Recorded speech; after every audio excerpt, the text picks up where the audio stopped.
Good evening and welcome to the virtual open house for the SmartTrack Finch-Kennedy GO Station. My name is Bill Coach and I work for Metrolinx, and I'm the Senior Manager for Community Engagement for GO Expansion Stations in Toronto. It's my pleasure to be your moderator for this evening's event. As you're looking at your screen, you're going to note that this event is being closed captioned. You can turn on closed captioning by clicking on the CC icon located in the bottom right corner of your video player.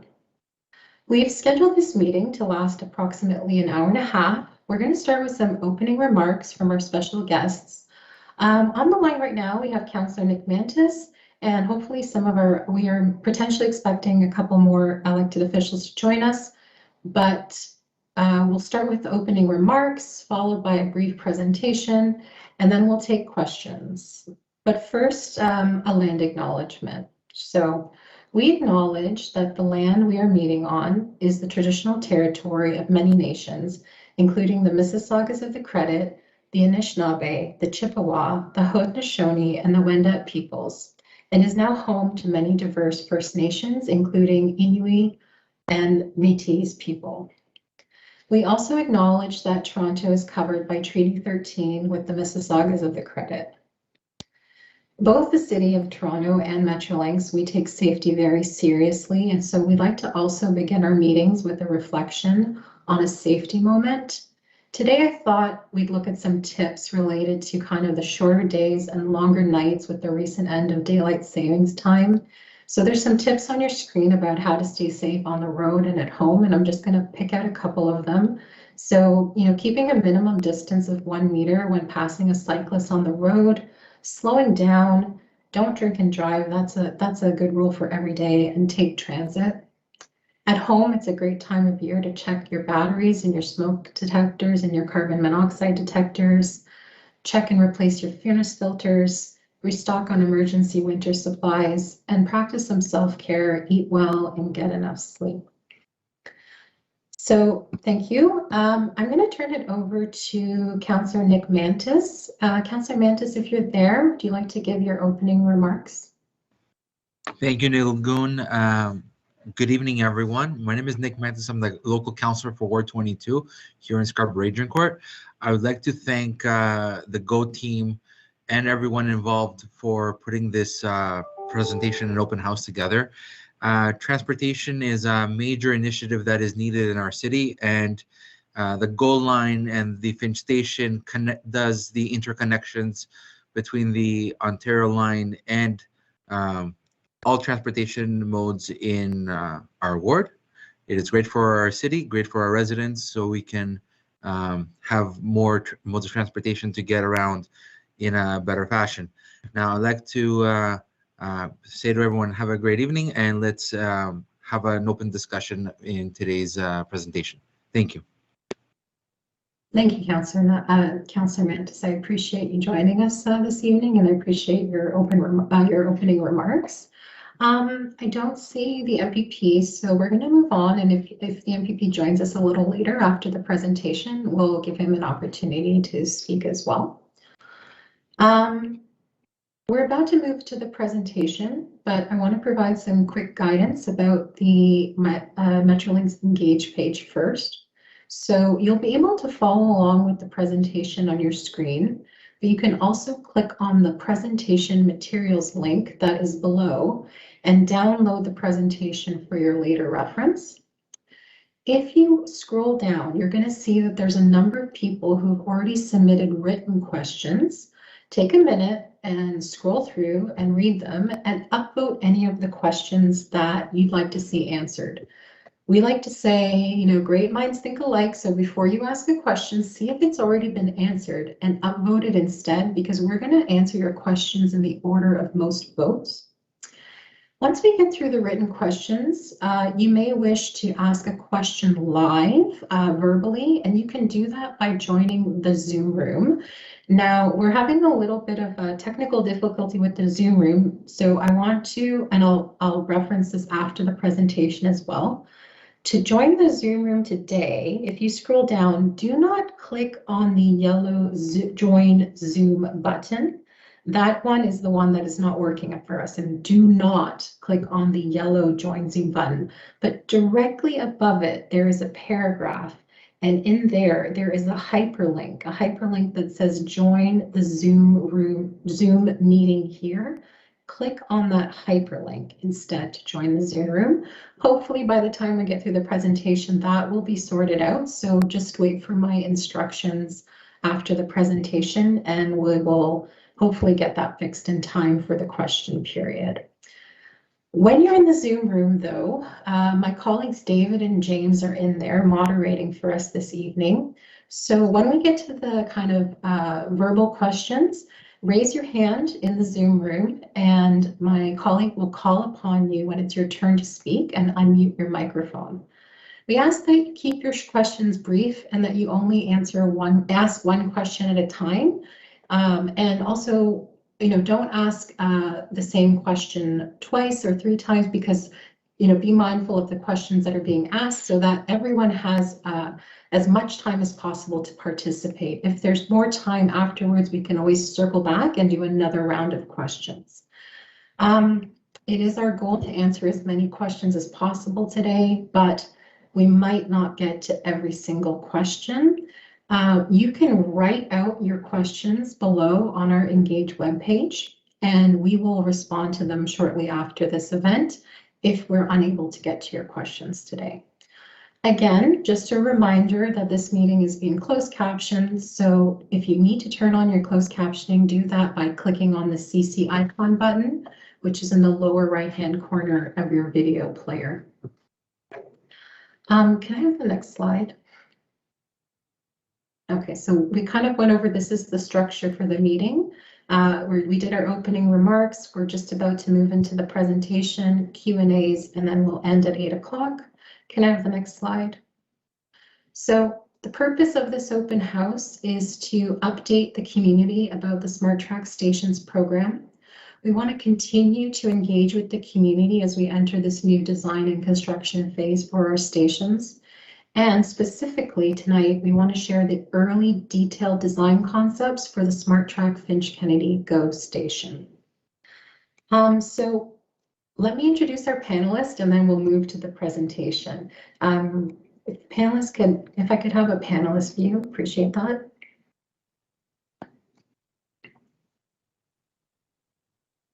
Do I have a panelist up? Okay, thank you. Sorry.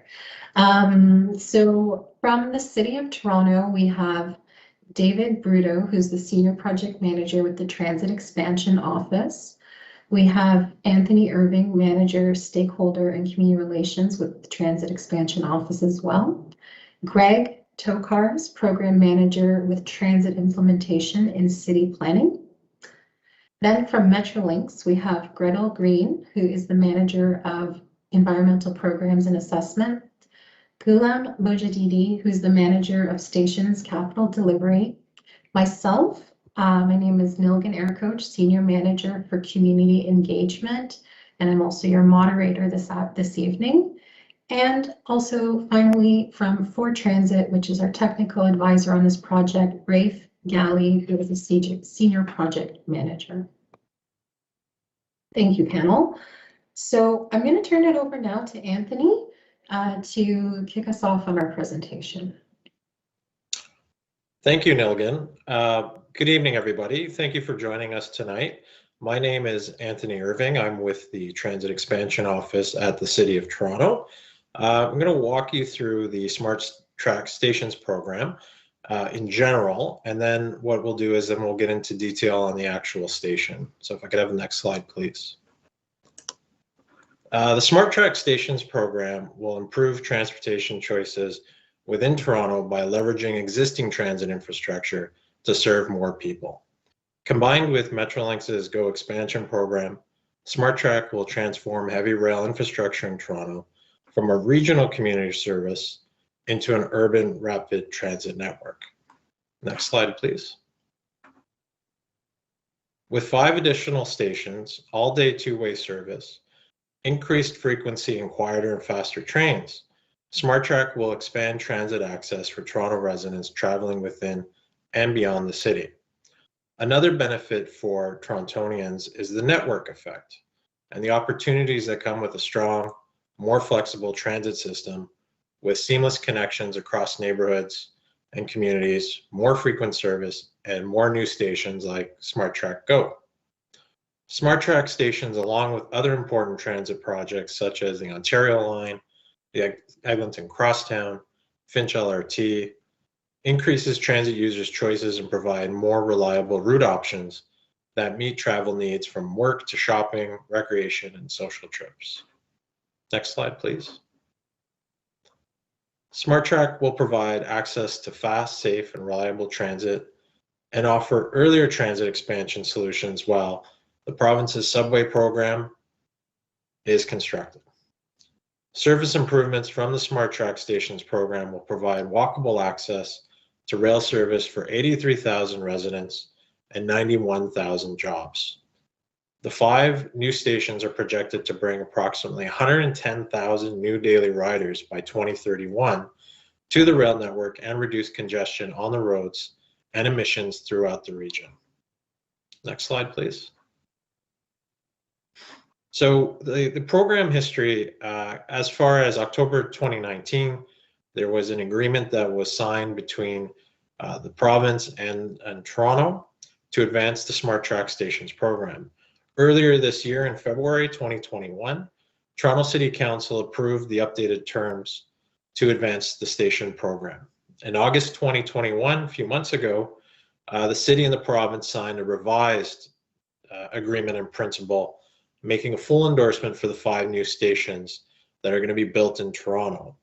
And today, here we are, procurement is underway, and station construction will be awarded sometime in 2022. And stations are targeted to be operational in 2026. Next slide. So I'd like to pass this over to Gulam, who will be able to walk you through the actual details of the Finch-Kennedy GO Station. Thank you. Thank you, Anthony. I appreciate it. My name is Gulam Mujahidi. I am a manager with the station's capital delivery team of Metrolinx. So I'll be walking you through Finch-Kennedy Station a little more in detail. Can I get the next slide, please? Thank you. To give you a better perspective of the lay of the land, the station will be built on Stouffville Corridor between Agincourt and Milliken stations, and will be serviced by Stouffville Corridor trains. It will be situated along Finch Avenue East between Milliken Boulevard and Midland Avenue. Potential transit connections to the station will be to TTC's 39 339 Finch East buses and 939 Finch Express bus and 57 Midland bus. Next slide, please. As you can see from the 2 pictures showing the current conditions of the location, we have an at-grade crossing, which is disruptive to local traffic and pedestrians. Picture on the left is showing Finch Avenue looking east towards Midland Avenue, and the picture to the right is showing Finch Avenue looking northwest towards Kennedy Road. Can we get the next slide, please? Thank you. Some of the features of Finch-Kennedy GO Station are going to be 2 platforms with canopies and heated shelters. Platforms are being designed to protect for future level boarding.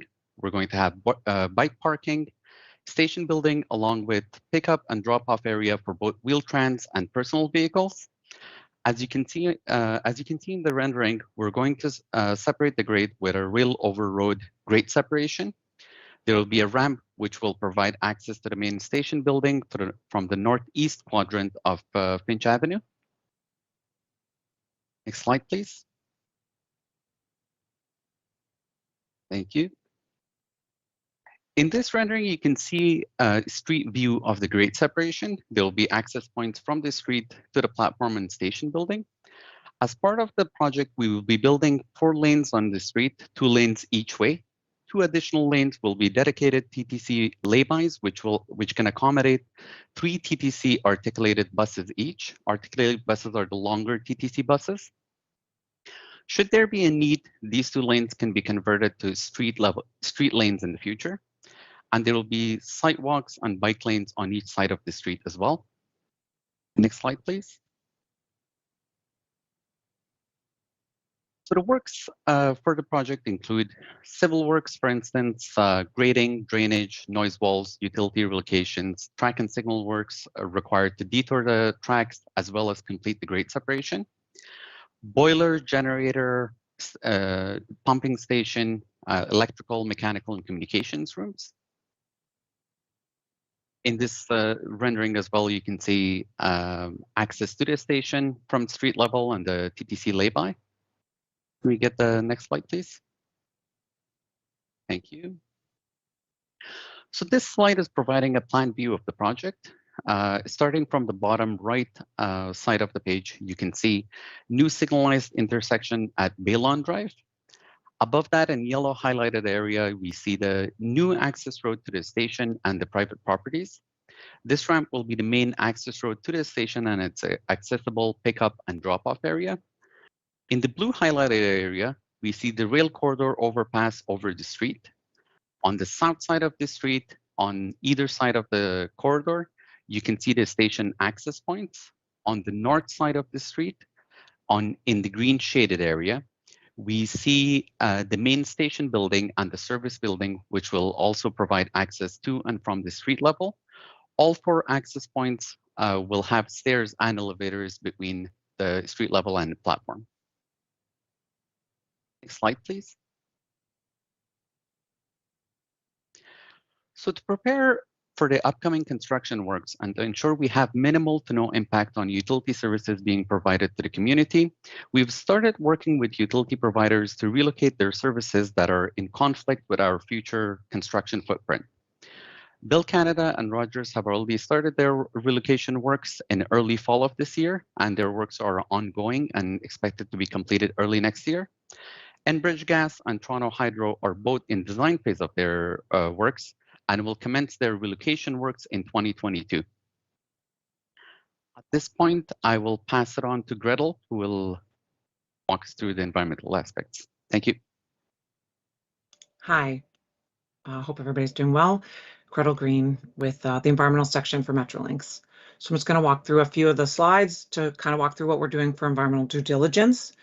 The environmental assessment for the SmartTrack Finch-Kennedy GO Station was completed in 2018 in accordance with the Ontario Regulation 23108 Transit Project Assessment, which is called a TPAP.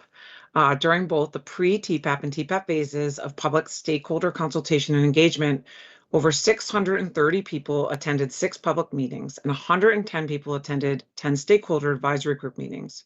The stakeholder groups were comprised of residents, representatives from a broad range of stakeholders, including community, neighborhood, business, institutions. In addition to those meetings, the City of Toronto and Metrolinx maintain project websites and encourage public and stakeholder input via email and phone. As we enter into the new phase of the project, our engagement efforts will continue, just like with these early stage input from you as we go through the preliminary design.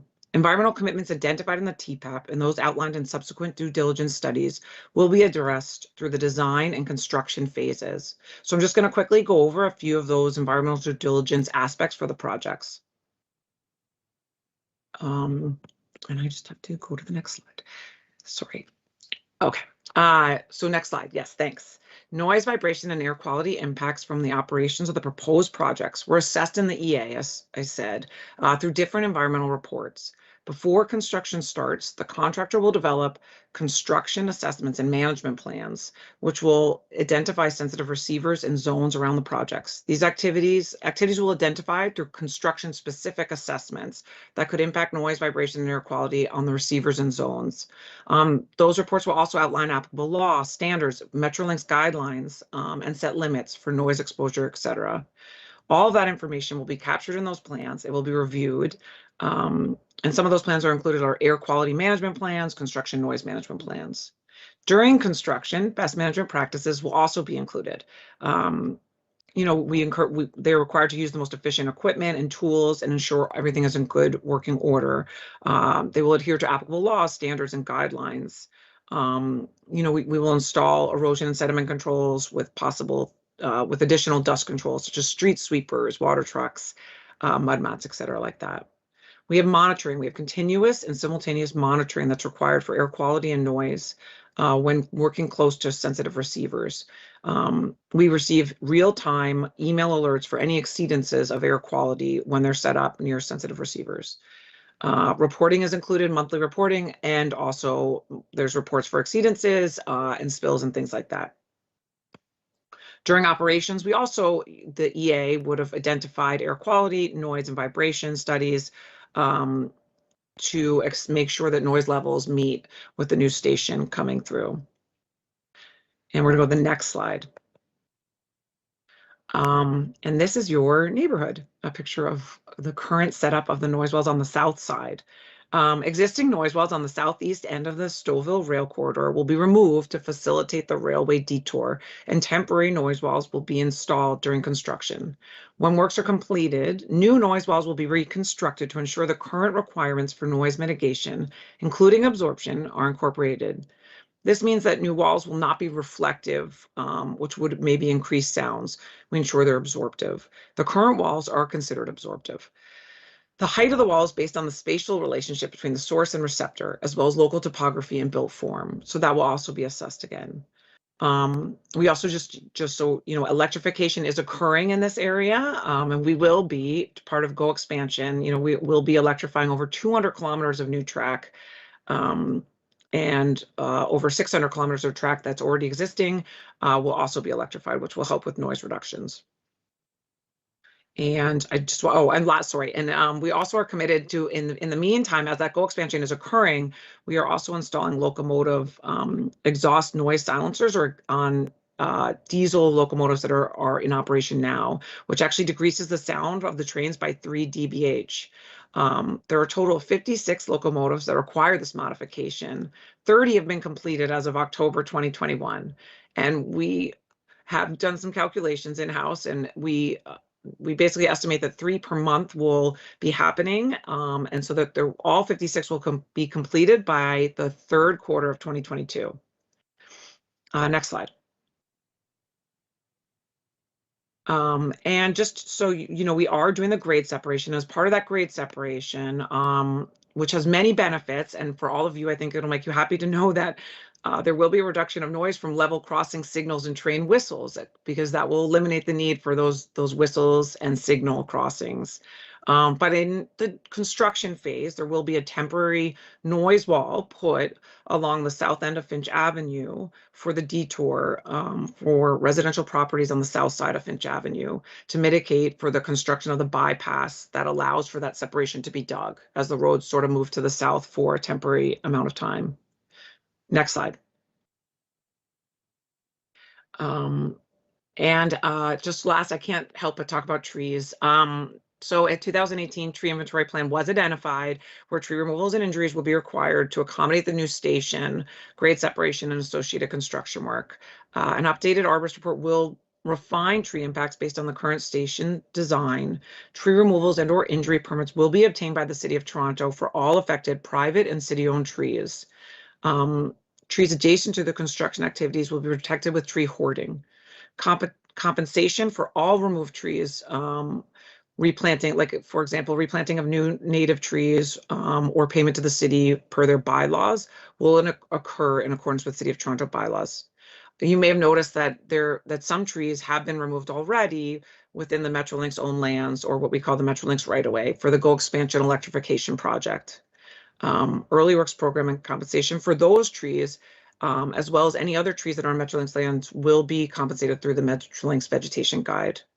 Landscape plans will be developed as design progresses to replant as many native trees and shrubs in the area as possible, and replanting of private trees removed for construction will be coordinated with impacted property owners. Next slide. I think that might be it for me. Thank you. Thanks. And I'm handing it back over to Nilgün. Thank you. So I wanted to thank all the presenters today. I have here up on the screen, if I'm not mistaken, I might have a bit of a lag, but have the contact details for, thank you, the contact details for Metrolinx and the City of Toronto. And actually, this is one of our written question submissions. Sorry, did you? Sorry, Nilgün, you know what? I apologize. I'm a disaster. No, you're not. we have to go back because this is probably the one everyone wants to hear about, traffic. And I missed it. Okay. I'm American and I was at Thanksgiving last week and you No know, worries. I'm Go just ahead. behind. I'm behind. So, but traffic is something I do want to go over this. I don't want to skip this slide as if we don't want to talk about it. We do traffic studies as part of our environmental assessment and as part of our due diligence. And so during construction, we do address traffic impacts with traffic management plans that are developed by the contractor and go through all the different phases of construction. The traffic management plan will include measures identifying closures in advance and detours and advisory signage. We will maintain traffic control and flagging personnel. If there's issuances of notices to adjacent residents to let you know of any changes, ensuring all residents and commercial properties always remain accessible is a priority for Metrolinx. These traffic measurements will be continuously monitored during construction activities and we will adjust them as necessary. And as always, we welcome your input during the works. During operations, in 2020, a transportation impact assessment, we called a TIA, was conducted for the Finch-Kennedy Station that assessed and analyzed traffic conditions, including vehicular, pedestrian, and cyclists. The traffic assessment noted that the project's projected future traffic increases in the area of the station, but they're attributed to the growth in background traffic. They proposed pedestrian pickup drop-off. The proposed pedestrian pickup drop-off is currently shown in the south side of the access road and will accommodate waiting areas for vehicles and TTC Wheel-Trans. So it's off of the main Finch road and people will pull in and pull out. It is estimated that the pickup and drop-off activity will generate 185 vehicle trips in the mornings and 160 in the afternoons.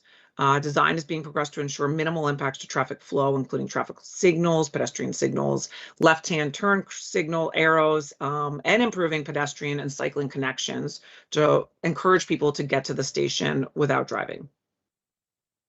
That's it. Sorry, Noga. Now take it away.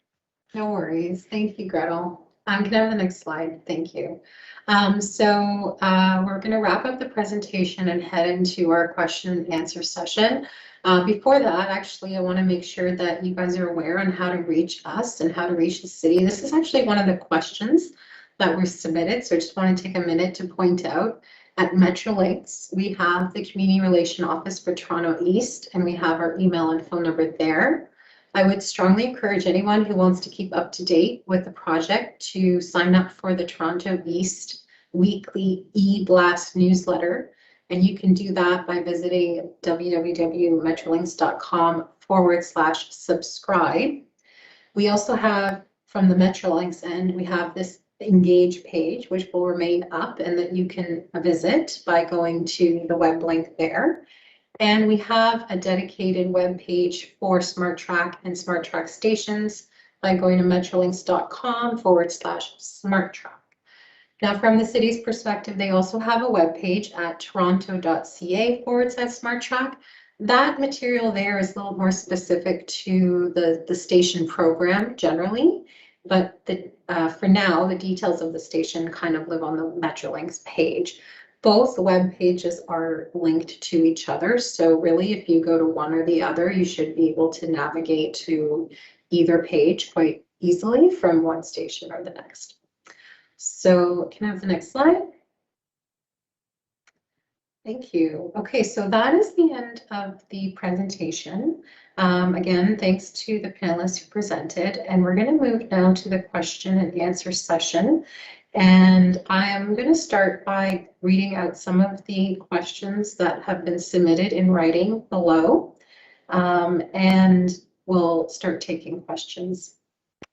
Actually, let me do that. Before we move to that, I wanted to remind people I've got confirmation that the link to the Zoom room has been corrected. So if you want to enter the Zoom room, and when we get to verbal questions, you can do that by clicking on the yellow Zoom room button, or sorry, join Zoom button. And from there, we have David and James moderating. And when it's time to take those questions, raise your hand virtually. They will call upon you and unmute your microphone. And again, we ask that you keep your questions short. please keep your questions in scope about the SmartTrack Finch-Kennedy GO Station. We're not going to be able to answer questions that are not about SmartTrack today. If you have follow-up questions, please submit them in writing and we'll be happy to follow up with you after this meeting.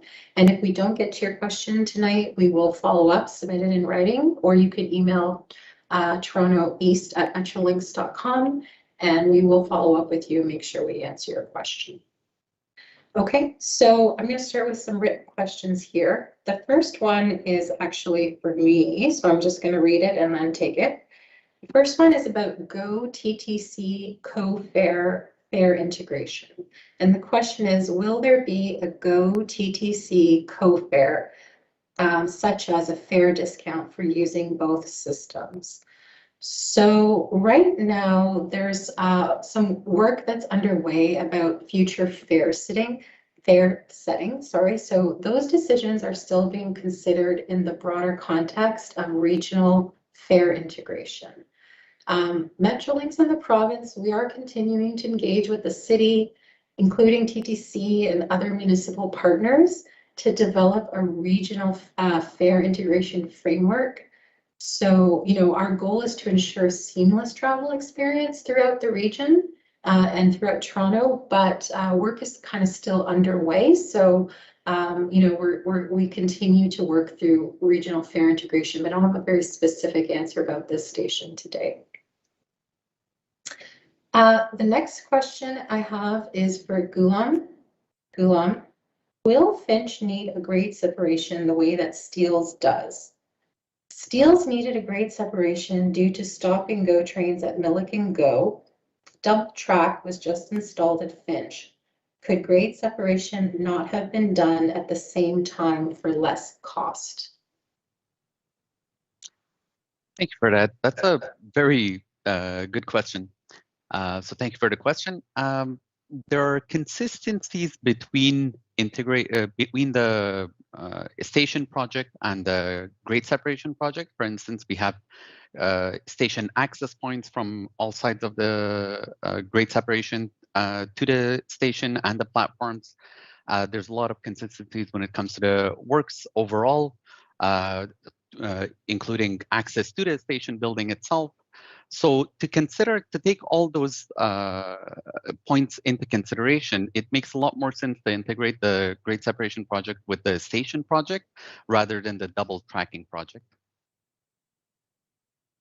Thank you, Gulam. This next question I'm going to answer, so I will read it out and then answer it. Consulting with the community on station name. Please consult with the local community on the station name that reflects the community. The station is on Finch, but Kennedy Road is some distance away. Let's take an opportunity to name it something that isn't just two street names combined. So again, it's a bit early for us, but discussions are underway to kind of determine how the SmartTrack stations will finally be named once the construction is complete. For sure, as always, we will explore possible community engagement activities as part of that process. But at this time, it's just a little too soon to speak to the station naming process. So please, if you are interested in this component, make sure you sign up for our Toronto East newsletter e-blast so that you can keep up to date with the progress through the design and construction phase. But this issue will come up again at a later time. This is just a little too soon right now, but we are working on a process for station naming. The next question is for Greg from the City of Toronto and City Planning. Transit-oriented communities. How will the Finch-Kennedy station create transit-oriented community when the area is very unwalkable with disconnected streets? Even a location directly next to the station will require a significant detour to walk to. Thanks for the question. The area around the station right now is designated as general employment and core employment, and this doesn't really generate a lot of walk to station visitors or station users. But if it were to change in the future and some of the area around there was redeveloped with a little more density, then at that time, what we would do is look at having additional streets and blocks, which would then, of course, open up the area and provide more options for more public realm, and which includes pedestrian and cycling connections. Right at this point, though, on the opening day at the station, it's going to remain as it is, and we don't really see at this point there's not any change to the development around the stations that's actually anticipated. So hopefully that answers your question. Councillor Mantis, I see you have your hand raised. Did you want to say something here? Yes, Nicole, I would like to ask a question to Greg. Just as a follow-up to the previous question, if we're taking that into consideration, then are we planning for conversion of the lands, the potential conversion of lands in the next, let's say, 5 or 10-year period for implementation? So to have more accessibility because there are going to be more buildings on site. And are we considering a road that was in the original plan to connect Silver Star all the way down to Finch from the back of the station? Yeah, so there's two questions there, and they're related though. Thanks, Councillor. So there, as far as converting the land uses from employment to something like mixed use or residential, there is a standard process that we're required to undertake if that is to be considered. It's a provincial policy, and we can only convert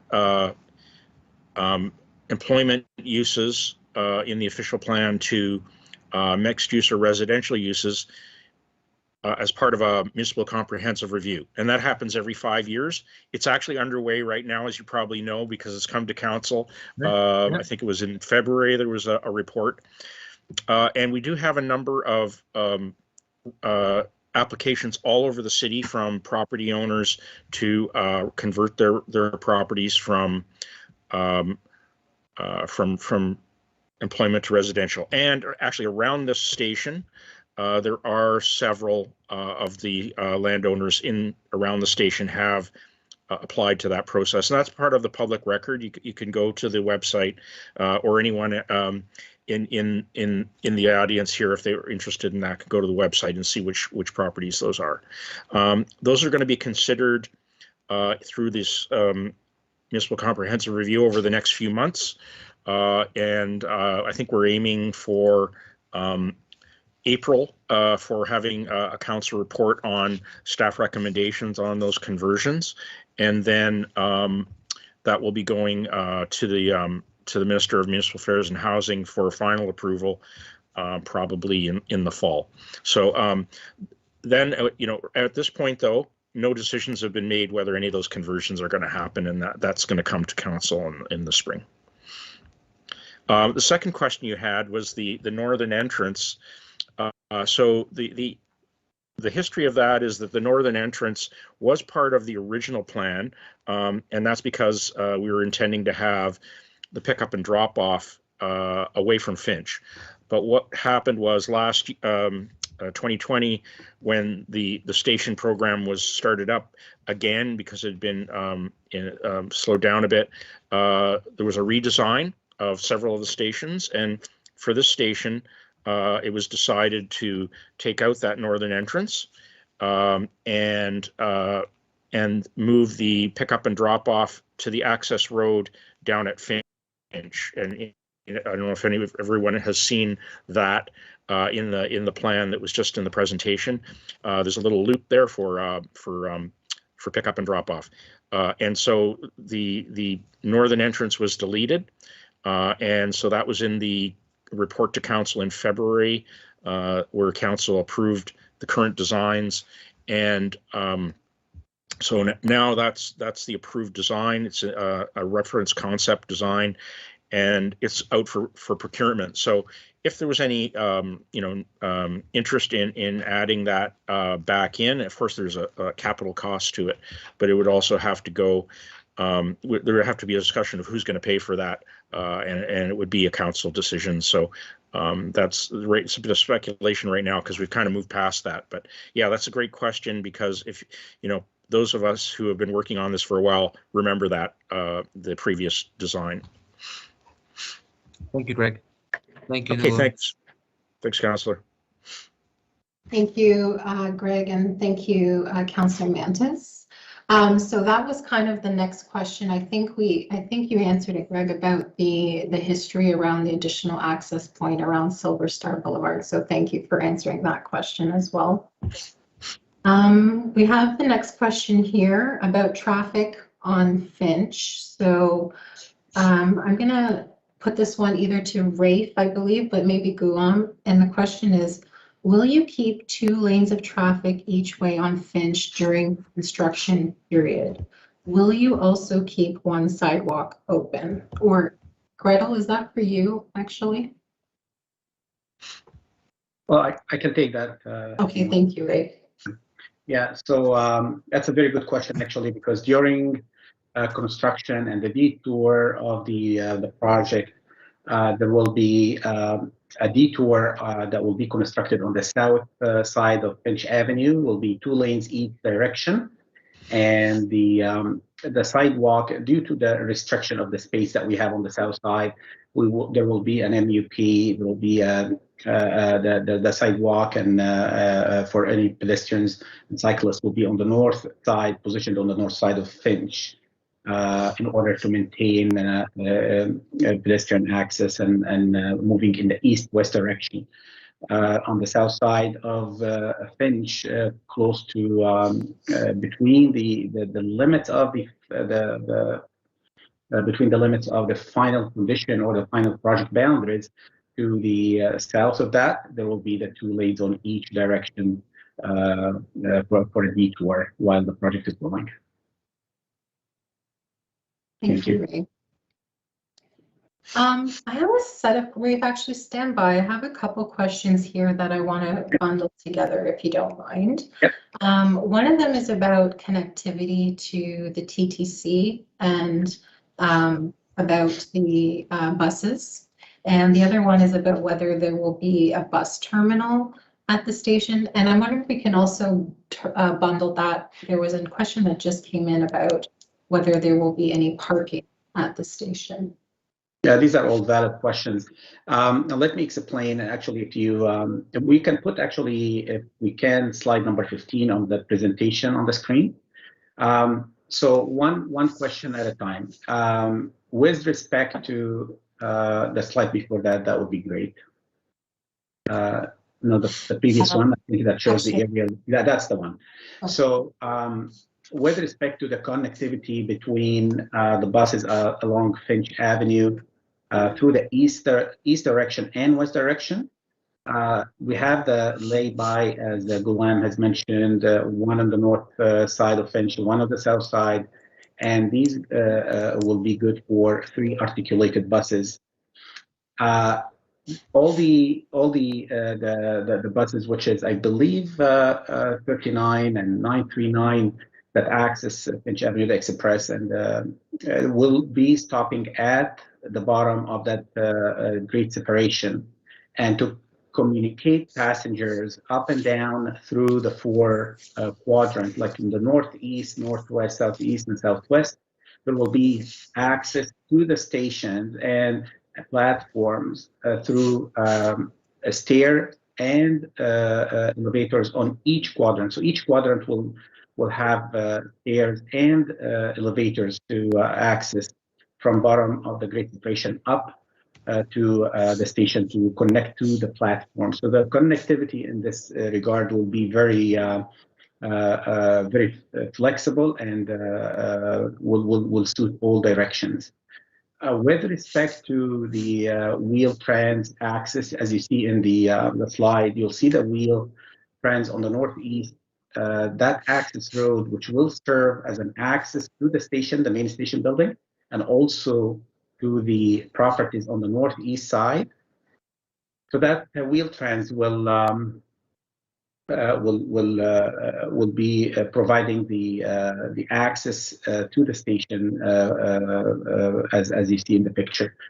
Just east of that, you will see this white line that you see on this image.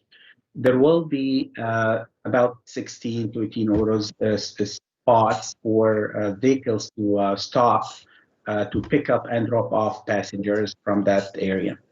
There will be no terminal per se, but for buses, but the terminal, there's no terminal per se as definition of a terminal, but the buses at the bottom of the grade separation will provide that because we'll have a dedicated lane or lay-by to communicate passengers up and down. I'm not sure that I answered all questions. There was a set of questions you mentioned, Nilgan, so I'm not sure if I answered them all. I think so. It's just about the TTC connections and whether they'll be parking at the station. Yeah. So, thank you. Welcome. The next set of questions, I think I'm going to read a few of them because I think they can also be bundled and I can take a shot at answering them. So there's a couple of questions here about how service levels will work on the Stouffville line with the station and how when the station is operational. So I'm just going to read the questions out and then I think I can respond to them kind of together. So the first one is, can I get onto the north or south of the track for just a few stations? As in, I don't want to go all the way to Union Station. Can I hop on at the future Finch-Kennedy and go a couple stations north or a couple stations south? That's the first question. The second one is about how SmartTrack will operate on the tracks in terms of signal priority. And the third question is about how SmartTrack will operate in relation to Milliken Station. Okay, so I think that the common thread with all of these is that I want to emphasize that the SmartTrack Finch-Kennedy station is a GO station that is going to be operating along the existing Stouffville rail corridor. So in terms of how often the trains travel and in what direction they travel, it will be consistent with how other service levels operate on the Stouffville line. So the question is, yes, you can get on at Finch-Kennedy and you can travel north a single station if you prefer, or you can go all the way to the terminus in the north, or you can go to Union Station in the south. So the thing that we're trying to work toward with SmartTrack is kind of giving Torontonians transforming this commuter heavy rail into an urban rapid transit system that you can get on here, you can transfer to other locations, you can mix GO with subway and use that as kind of one of your transit options. In terms of, sorry, let me just check here. Oh, the question about priority signals. So again, there is no, the way that the train will travel will be the same as any other GO train. So it'll travel along the rail corridor, and the only time there's an interface between cars and trains is at level crossings. So, you know, when you see a level crossing and the bells come, the gates come down and the bells ring. Now, the good news is for Finch-Kennedy, we're building a grade separation, so you're not going to have that impediment in front of you. The train is going to travel overhead, and the traffic on Finch will be able to travel unimpeded underneath. And it's also going to reduce the amount of bell ringing necessary. Greg, did you want to jump in here? Oops. Yes, thanks, Nilgan. I just wanted to add a couple things. I guess there was a question about a bus terminal, and actually this grade separation is actually functioning as a bus terminal. And working with TTC in the original design of the station, TTC decided that it's more efficient to have the buses stop on Finch in special lay-bys, and they could move way more people, and people would have a lot faster service on Finch than if they went off-site to a bus terminal. So I just want to point that out for people who are interested in that. Thank you. And I think there was just one more question here. I want to make sure that I answer it correctly for you. Just bear with me for 1 second. Sorry, I'm kind of doing double duty with the moderation. Sorry.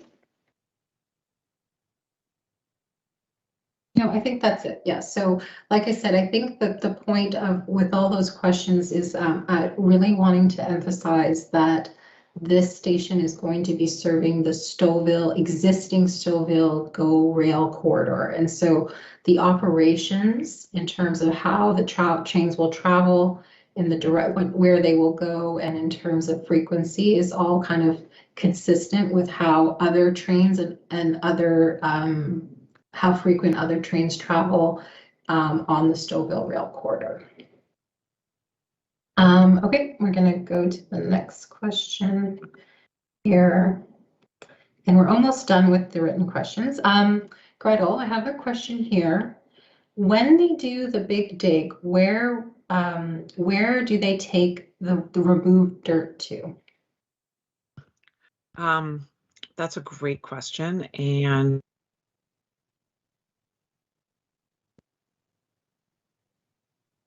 soil management plans that are developed. So a soil and excavated material management plan will be prepared prior to construction. This plan will determine best management practices and identify all options for beneficial reuse of soil in accordance with the new OREG 40619, which allows basically, some soils to be reused instead of going to a landfill.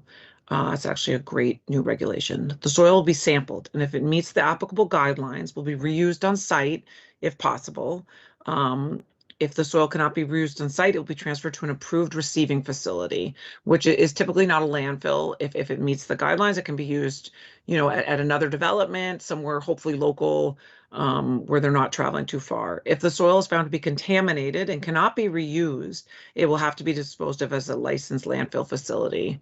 And I think the closest one is down by the lake at Cherry Street. Thanks. Thank you, Gretel.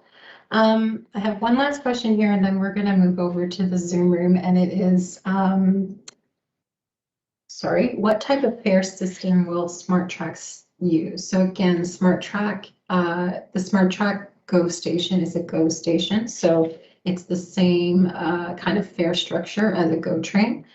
You can use a Presto card at a GO Station. So yes, among other payment mechanisms. I'm gonna now, I think we've gone through the written questions for now. I want to turn it over to our Zoom room. James, are you there in the Zoom room? Can you hear me? Or is it David? I can hear you. Thanks, James. Just reminding people again, join the Zoom room by clicking the yellow Join Zoom button. Please keep your questions short and only ask one question at a time so that we can give everyone an opportunity to participate. James, do we have our first question from the Zoom room? Yes, we do. Good evening, everyone. The first question comes from Jim Karagianis. Go ahead, sir. Mr. Karagianis, go ahead.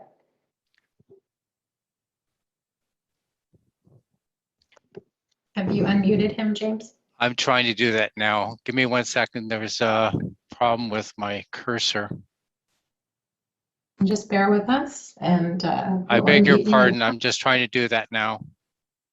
No problem. Good evening, and thank you very much for giving us the opportunity to do this. My greatest concern is that the road in the back, Silver Star, although we heard some pacifying remarks from one of the people speaking, there are still plans on the books, and council has deferred this for later on, for possible takeover, I mean, expropriation of that road. Would you be able to address that, please? That's number one. Number two, I had written on the comments about elevators on the north and south side from Finch onto the platform. Will they be available? Okay, let's go one question at a time. So, Greg, can you maybe elaborate a little bit on Silver Star Boulevard access road and the different plans? Okay, if I understand your question correctly, the question was whether council has deferred the northern extension of northern entrance and the extension of Silver Star, and that is correct.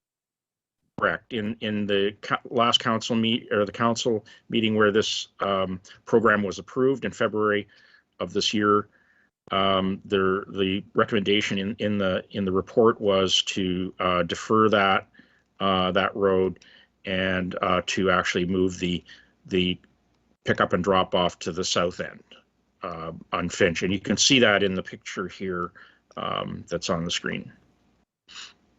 Thank you, Greg. And I think Rafe can probably just jump in quickly and answer the second question. I believe the question was about access to the platforms from either the north side or the south side of Finch. Yeah, so if I understand the question correctly, we have an elevator and a staircase on each quadrant, in the northeast, northwest, southeast, and southwest, and that connects between the platform all the way down to the grade separation at the bottom. So anybody who wants to access either platforms will make their way up or down the elevator or the staircase and hop on the other one to go up or down. They can use also the bridge. The part of the bridge is actually part of the platform, which also can communicate the passengers from the north side to the south side of Finch on both directions. I'm not sure if this answers the question, Mr. Kerrigan. Yeah, I think so. James, do we have another question? Yes, we do. The next question is from Rhoda Potter. Okay, Rhoda. Okay.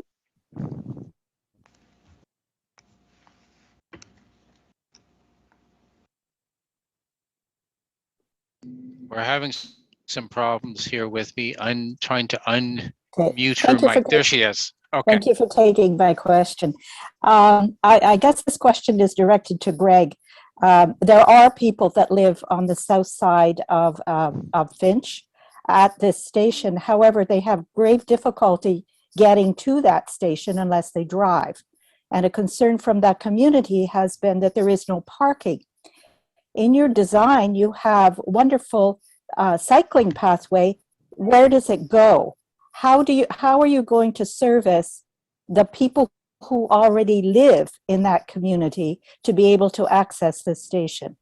Because from my understanding, Finch doesn't have very good bike trails, safe bike lanes, and these people on the south side will have to walk about 2 kilometers to get to the station. So how can you say this is going to be accessible and useful for this community? Thanks for the question, Rhoda. So that's actually a problem that we identified in the planning for the station. Unfortunately, the way that this area was designed in probably back in the 70s means that there's a lot of neighborhoods that have discontinuous streets rather than kind of a grid network. And that does mean that, yeah, certain neighborhoods have trouble getting access to the main streets. And this actually was designed that way in that period of time. We have talked about how we might provide access from that neighborhood. It would unfortunately require purchase of some of the actual properties, or to be able to actually put a walkway through that sort of loop road. And so that was thought to be not really feasible. So it is unfortunate, but yeah, I mean, I do hear you that and at least in the near future, it will be hard for those people to get to the station by foot. And I want to say that question is also in our written submission about developing walking paths in the neighborhood around the station. So I just wanted to point out that, that question was asked in the written submissions as well. But thank you, Greg. I can add something to that if you want, Melga. Please. Yeah. On the south side of the project, there is MUPs there that communicate from the intersection, near the intersection at Daylon and Milliken. They connect to the south side pavilions, which anybody can walk there. The distance obviously is different from if you were to really cross and walk in different directions to get to the main station. Because once you get from these two MUPs to the south side pavilion, you can use the bridge as an access to cross if you want to cross there, or you can hop on the train from the south side, which also provide a point of access through this MUPs on the south side. Thank you. I just want to also clarify for people that an MUP is a multi-use path. So just if you don't know what that stands for, so there will be a multi-use path that can perhaps help in some of the walkability to the station. Thank you, Rafe. I appreciate that. James, do we have another question? Okay, if I can go ahead to the next actual question. Before I ask Randy to ask his actual question, should you've asked the question and you no longer have any more questions, if you could lower your hand, we will get back to you should you have another question, but I'd like to get through everyone's question first. Randy, I'm going to try to allow you to speak now. Go ahead, sir. Okay, Randy.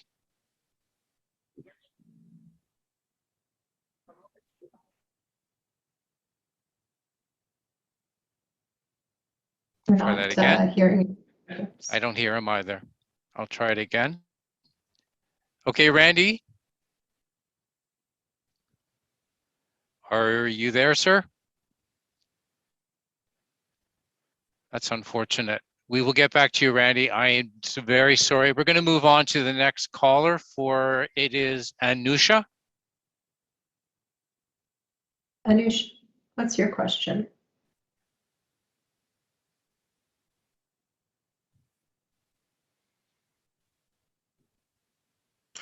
Oh, if you don't have the microphone, you can type out your question and we're happy to read it out if your microphone, either you don't have one or you might need to enable your microphone.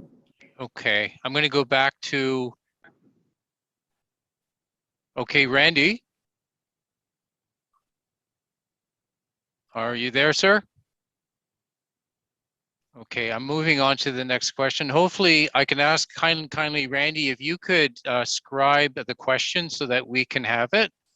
I'm moving on to Monsieur Lanoux. I am unmuting you now. Okay, sir. Yep. Thank you very much. Can you hear me? We can hear you loud and clear, sir.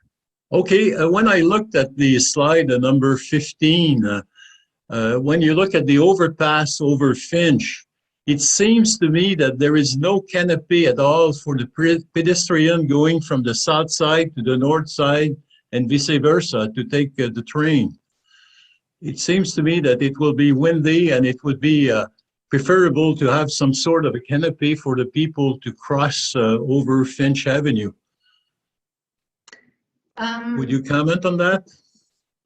Yeah, Rafe, is that a question that I can pose to you? Or yeah, I can try to answer the question, and the observation is correct. There is no in the rendering that you see on the screen, there is no canopy on the bridge. However, there is canopy for the entire length from the station going northbound for the platforms on the east and the west side. But also the image perhaps may not capture the, I'm going to try to get the image on my screen as well. The image does not capture the extension of the platform south of Finch, which there is a small portion of the platform that is south of Finch that does have a canopy. But currently, the program does not include the canopy on the bridge over Finch Avenue. But this is something that we can take into consideration. But currently, the program does not include it. If I may just have a follow-up observation. I am involved with the Steels overpass. I've been involved for the past 2 years as a president of the Eatwood Ratepayers Association. And to my knowledge, they are planning to have canopies on both sides of this overpass on Steels. I think just again, as an observation, it seems to me that just by having that little wall there along the side, it also I would not say encourage, but it may be prone to people who are having suicidal ideas to jump off on Finch, and I think the canopy would protect against this thing completely. You know, it's a safer way of crossing an elevated platform over a major traffic area with the bus underneath, etc. So that's my observation, and I would appreciate if you could follow up on it to consider it as part of the final design. Yeah, thank you for the observation. There's two things here on this topic. The canopy function primarily would be for the protection from sun, rain, snow, etc.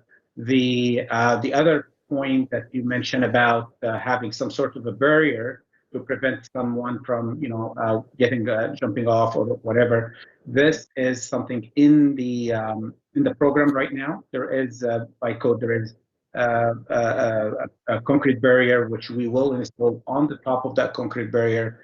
Some sort of architecturally pleasing fence that will provide that protection. But we'll take the canopy point into consideration on that project. Thank you. Thank you, Rafe, and thank you for your question and comment. James, do we have? I'm going to go back and try again. Yeah, I'm going to try again for Randy. Randy, if he is able to get on to the microphone now. Are you there, sir?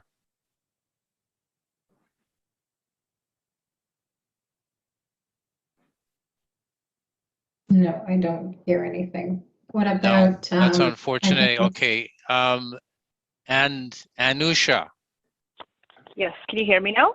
Yes, we can.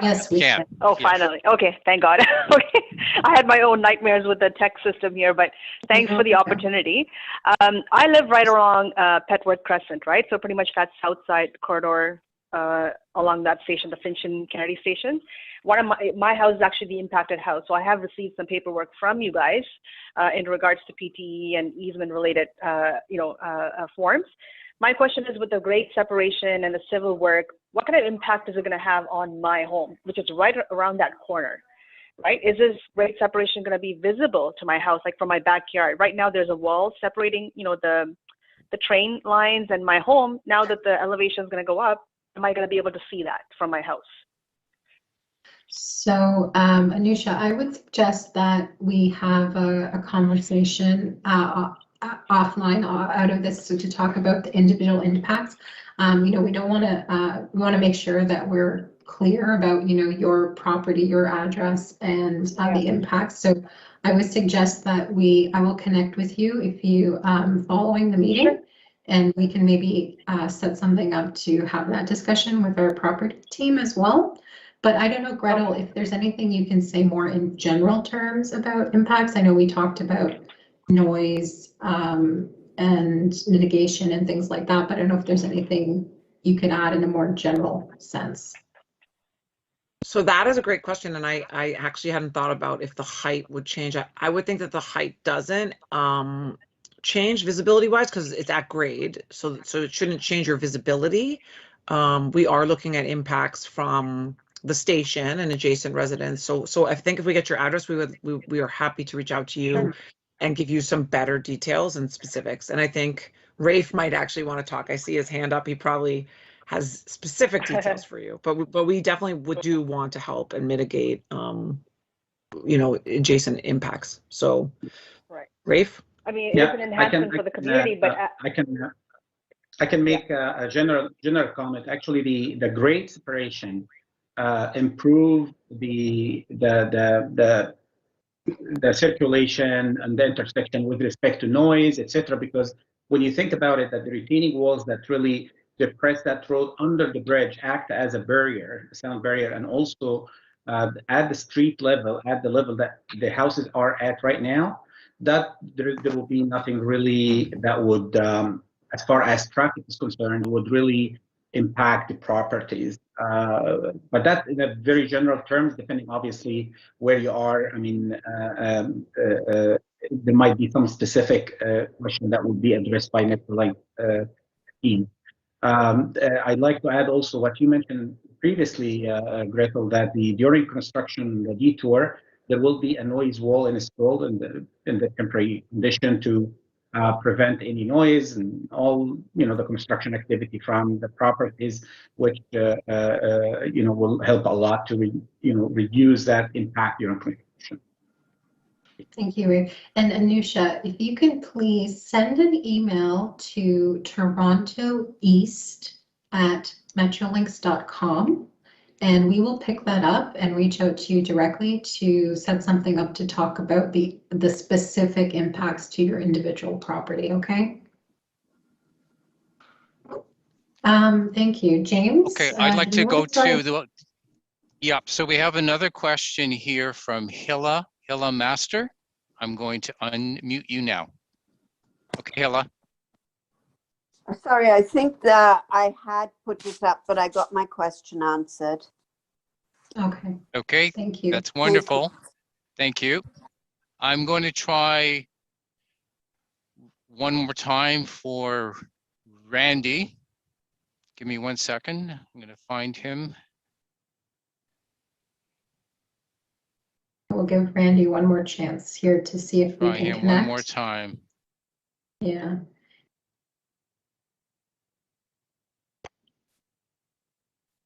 I don't Randy, are you there? It's almost like I can hear him. Oh, so Randy, I would suggest. Sorry, so Randy. Sorry, Nilgan, I've just. Yeah, sorry, David. Can I just go ahead, David? Got a written question in the Zoom room from Tristan. What requirements are needed such that it is worth to build a tiny north entrance just south of Silver Star Boulevard?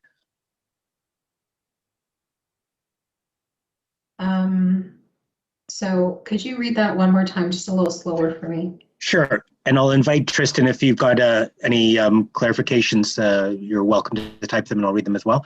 What requirements are needed such that it is worth to build the tiny north entrance just south of Silver Star Boulevard? So I think, again, this might be related to the access road and access point to the station in relation to the descoped Silver Star Boulevard road. Greg, is there anything that you can clarify here, or I think we might have taken that question already. And if I think what I could add is that to have that northern entrance, it would require acquisition of property for the actual station entrance itself, because we won't be entirely within the corridor. It would also require that the Silver Star Boulevard would be extended down to there, which would also require acquisition of more property, and some of that would come from the would have to come from the Purelator property, and that would possibly also impact that business. So it was another, I mean, it's another consideration for that. But if that, you know, if that entrance was considered desirable in the future, that could be done. And like I said, it would require extension of the road and acquisition of property for those, the road and the station entrance. It's a good point. And as well, capital cost. I mean, the cost would be, tens of millions of dollars for that. Thank you, Greg. I appreciate the clarification. I just want to circle back. So David, hold on a second, please. Randy, if you actually can hear us, because I know we've tried several times to connect with you, but you might be able to hear us. If you are still there and you want to ask your question, I would suggest writing it into the Metrolinx Engage page, or alternatively, you can also email us at torontoeast@metrolinx.com, and we'd be happy to take your question there. And I apologize that we weren't able to get you on the microphone this evening. David, go ahead. Just unmuting Tristan. We just had a follow-up. Tristan, Sure, are you there? ahead, Yes. Yeah, can you hear me? Yes, we can. Yes, we can. Okay, so for the north entrance south of Silver Star Boulevard, I'm not asking for like a vehicle entry for vehicle. I'm just asking for just a pedestrians, like even just a 1 meter wide sidewalk is okay. Like, is that considered a huge cost to the project?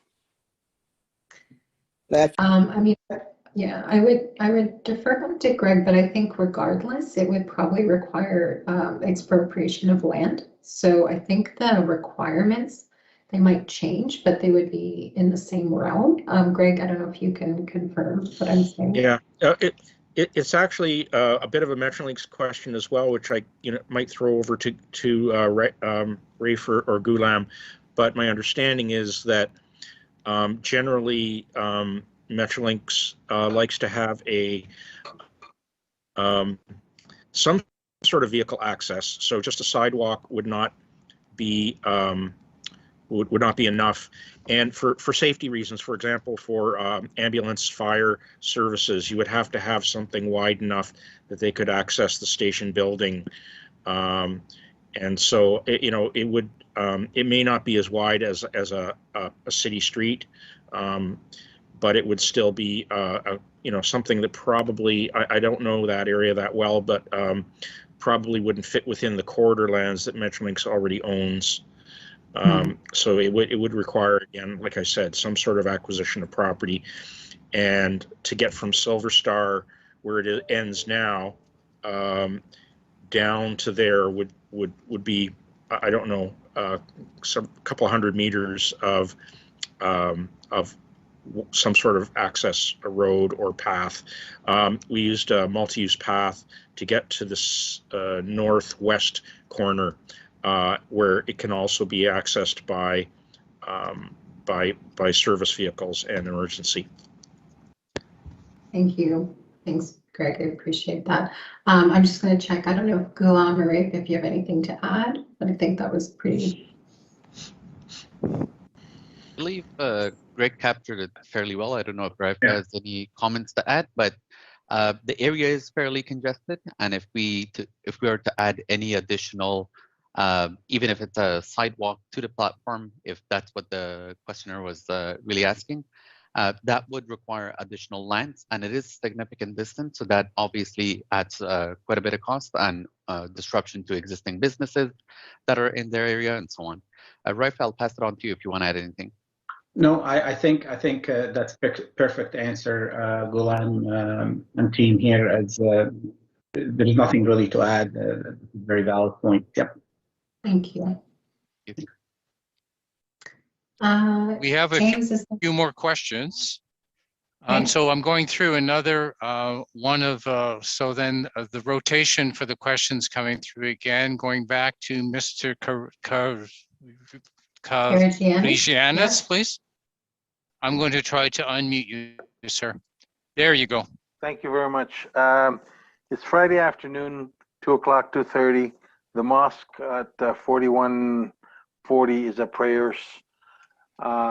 People, the mosque is getting around 4 o'clock. There's traffic going in from both directions into the station.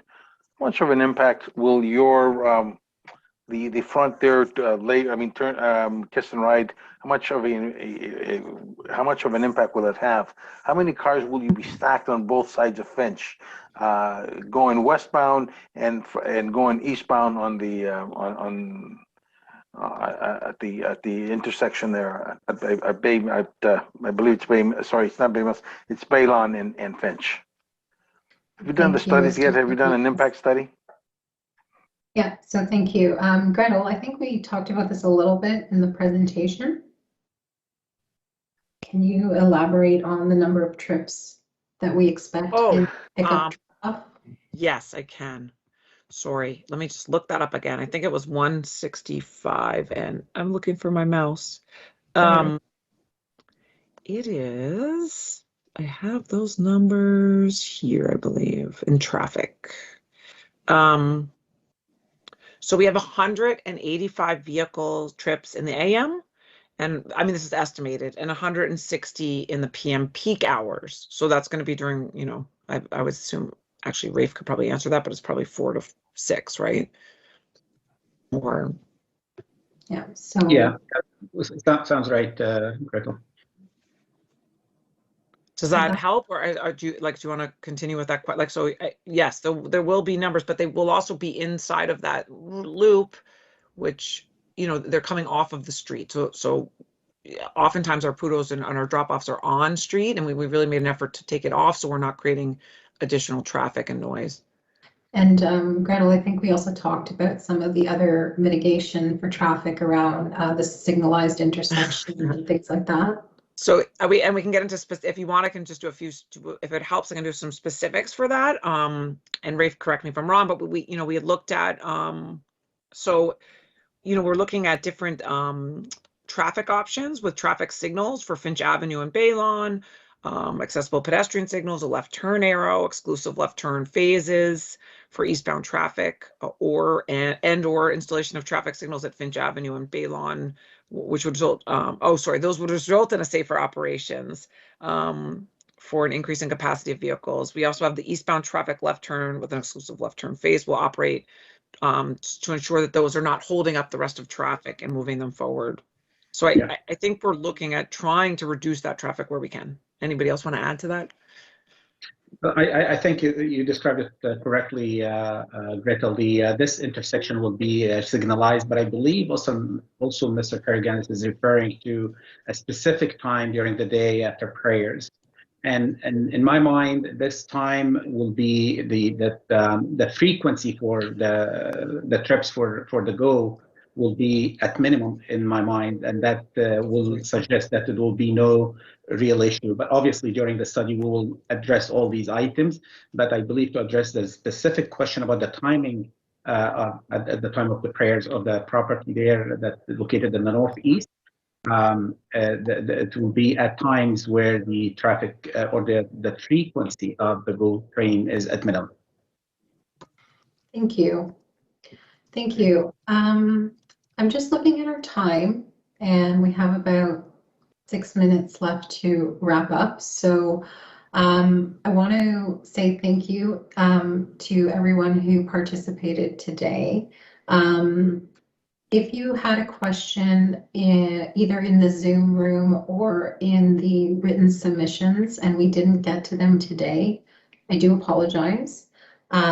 Please either submit them on the Engage page by writing them, and we will answer all these questions on the Engage page, or you can email us at torontoeast@metrolinx.com, and we can follow up with your question either by email or by phone call, whatever your preference is. So I do apologize if we didn't get to your question today. Sorry, no, can I just interrupt? Just a technical issue. There was a written question. I didn't get a chance to read it. It should be very quick for probably Gretel. If there's any relatively undisturbed areas of development, will there be an archaeological survey commissioned? Sorry, I just didn't want that one to go unanswered. Yeah, so we, yes, so I can answer that question easily. That is one of the things we do. So there actually have been 2 stage 1 archaeological assessments already completed to determine if there are potentials for archaeological sites at Finch-Kennedy Station. The first was in 2018, and we did an additional one in 2020. The stage 1 assessment concluded there were only 2 areas that would require further field work. One of those is located within the municipally owned lands, basically along the grade separation. And that one, actually, we may be out doing that stage 2 archaeological work on Thursday if the snow melts and it rains and it's warm enough. And you might see an archaeologist out there and actually some Indigenous nations on Thursday finishing up that archaeological work to clear those areas. The other one is located on a small portion of land along Midland Avenue, adjacent to the rail corridor, and that will be done further as development and design is modified and if we get a permit to enter to do that. But no work will be completed there until that is cleared.